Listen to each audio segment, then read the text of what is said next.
అంగన్వాడీ ఉద్యోగులను ప్రభుత్వ ఉద్యోగులుగా గుర్తించాలని తెలంగాణ అంగన్వాడీ హెల్పర్స్ యూనియన్ రాష్ట్ర అధ్యక్షురాలు సునీత డిమాండ్ చేశారు.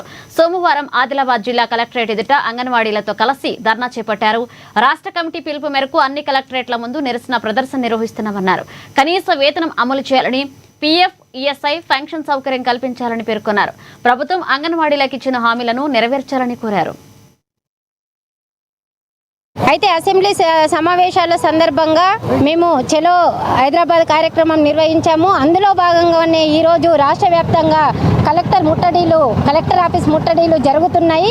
ప్రతి జిల్లాలో కూడా 33 జిల్లాలలో కూడా ఈరోజు కలెక్టర్ ఆఫీస్ ముందు ధర్నాలు, ముట్టడీలు జరుగుతున్నాయి. అందులో భాగంగా మేము ఈరోజు కలెక్టర్ ఆఫీస్కి రావడం జరిగింది.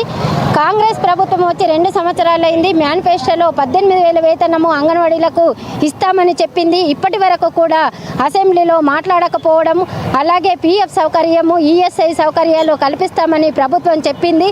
ఇప్పటి వరకు ఆ సమస్యల గురించి ఎక్కడ కూడా మాట్లాడలేదు. మేము సామరస్యంగానే ప్రతి ఒక్క ఎమ్మెల్యేకు, మంత్రులకు, అలాగే అధికారులకు వినతి పత్రాలు ఇచ్చాము. కానీ వినతి పత్రాలు ఇచ్చినా కూడా అంగన్వాడీల గురించి ఎక్కడ కూడా మాట్లాడలేదు. అలాగే ఎండలు బాగా కొడుతున్నాయి, అయినా కూడా లేదు.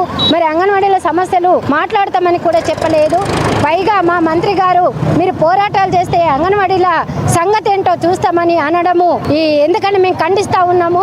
ఒకవేళ పరిష్కరించకపోతే ఈ కలెక్టర్ ముట్టడితో పాటు పెద్ద ఎత్తున నిరవధిక సమ్మెకు కూడా పోవడానికి అంగన్వాడీలు